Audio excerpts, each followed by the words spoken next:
Hey everyone, it's Zach with Palantir Research. We get an inside look into the thoughts of a former Secretary of State who had the opportunity to view Palantir firsthand and really explain in layman's terms what they experienced when seeing the power of Palantir's technology in a war context. Bruno Mackay was Portugal's former Secretary of State of European Affairs.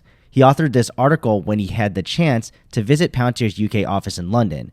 To him, apparently, it was mind-blowing enough for him to keep thinking about it and, of course, write this pretty detailed article on how it fits in the context of the current geopolitical environment. After some brief background on Palantir, he does go into his description given to him from a Ukrainian commander on what scenario Palantir would be used without going too much detail into the operations here. So right now, we keep hearing news about the Ukrainian counteroffensive, but there's been actually a lot of events leading up to this point where they've been planning several or dozens of thrusts into the front line that Russia is holding. But they track Russia bringing out their reserves by tracking them with real-time satellite data, drone imagery, and of course visual recognition algorithms quickly and precisely trying to figure out this information. So before the offensive, they were destroying actually command control centers, logistics, and munitions depots deeper behind enemy lines with Storm Shadow missiles. They've gotten this from allies, so essentially they've been tracking enemy movements and prepping their counteroffensive with really trying to disrupt the backbone that is supplying the Russian troops. Because if you're just trudging away at the front line, theoretically they could just replenish themselves or at least easily do it with this if it's still set up. This is more efficient use of their missiles in time if they can hit the back line, and of course, they'll go to the front line when it's much more weaker. Now, what's really cool is Bruno had the chance to see how the software works, and of course, Palantir has great visuals in all their videos if you've seen them, but sounds like they have something similar in their actual UK office built around meta constellations. And for those who don't know, this is basically their satellite tracking software that really automates lots of steps needed to actually gather information from many satellites working in tandem. With the click of a button, he notes they can schedule the right combination of satellites to the designated area that they're interested in. Back in the day, there was actually people trying to figure out how they were going to do this, but now computers can do it in the click of a button once the person figures out what they truly want to know. He then goes into the whole target cycle first of find, track, target, and prosecute. Essentially, this took hours in the old days, but now it only takes a few minutes. As this technology becomes more and more available and adversaries build upon their own versions of it, Bruno states that the US will face this as an issue, most likely against China. And what I like about this whole paragraph here is that even if something changes or falls short, the process is that it automatically is talking to itself and correcting and improving their target identification. But not only on that front, but it also provides feedback to itself, the algorithm, and refines the model here, doing the heavy lifting of identifying this. Now, this is a great way of thinking about it where you have all these relationships set up between different data and an algorithm figuring out your answers. But as one piece moves also, it is not only updating that single piece, but also changes how the other pieces are moving in relation to that and that change.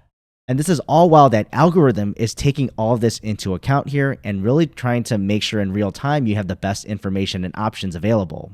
And that's where he gets to the point that humans just can't compete on the same level of this and brings up automation here.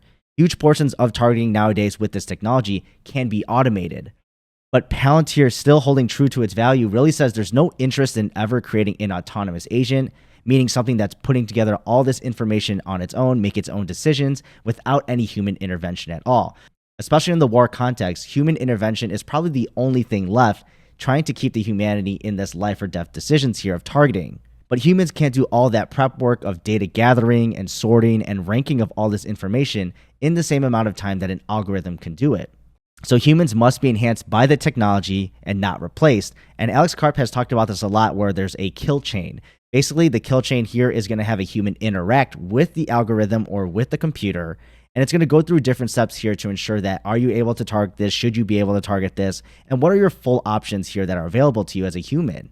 And then in the end, it's going to be that person deciding. Now, with all that information sorted, targeted, and the next step, this is actually not the Palantir tool here that they bring up, but it's actually created by Ukraine after the first Russian invasion, where it describes Cropia as the Uber of assigning targets to the nearest artillery battery or missile launcher. So this is really eye-opening to me personally that when you call in Uber yourself, that algorithm in the background is figuring out the most efficient and cost-effective person to drive you. But then change the variables a little bit and you get these troops and artillery with weapons receiving orders in a similar fashion as Uber. That really shows the power of technology here, where just because it's something good in a commercial context, depending on who's using it and in the way that they're applying it, it can be really used for violence or for something that can bring a lot of destruction into the world. So you're really going to be careful about who has this technology. And the rest of the article here, though, talks about Bruno's idea on how this changes the future of warfare.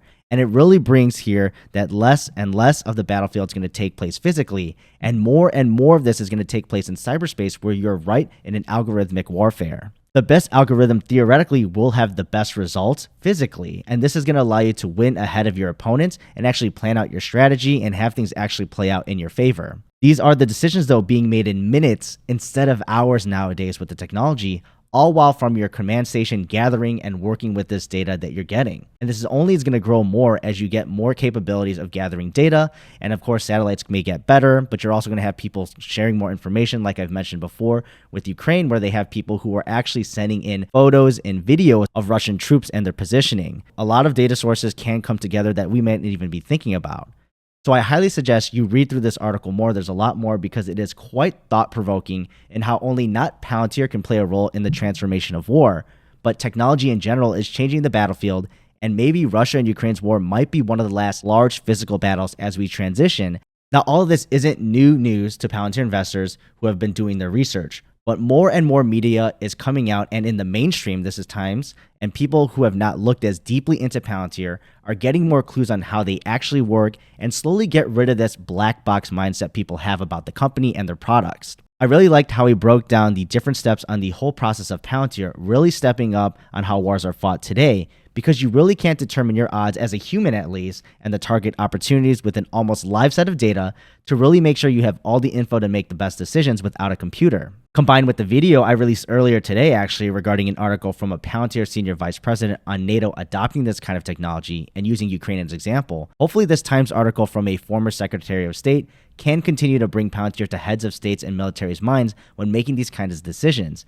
And this is for them to at least think about investing in their future of warfare on the technology front. If you have all the physical weapons but can't properly use them or efficiently use them, you can be outmaneuvered in seconds or minutes because someone's algorithms can read your data like a book and make the moves accordingly to adapt to your kind of setup. As a citizen, though, it's very scary to think about this possibility that all these other nations possess this kind of algorithm.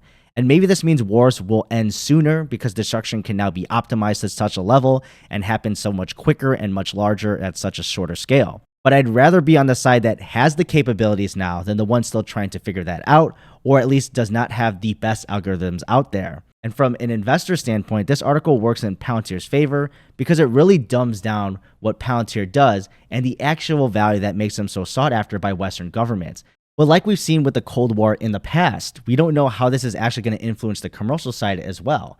The more that people see the possibilities, at least in the destructive nature that they're seeing it in a war, the commercial side and businesses can see how these algorithms can also be utilized to make money, optimize things like their logistics, and also do things that are much more productive for society, right? If you're able to distribute medicine more efficiently, it's the same thing on the battlefield. You want to distribute your medicine efficiently, or your care, or your people who are taking care of others. It's the same context here for like maybe a hospital. How are they going to deploy the people and the materials to actually do the best job they can at fixing people? So yeah, you can look at both sides of the coin here. It can be destructive, but also it could be very healing to have these kind of technologies here do the things that are optimizing what humans can't really do, right? They can't just gather all this information and look at it all in 2 seconds, but they can make the best decision and the most humanistic decision from there. But let me know below your thoughts on all this, and I'll see you in the next video.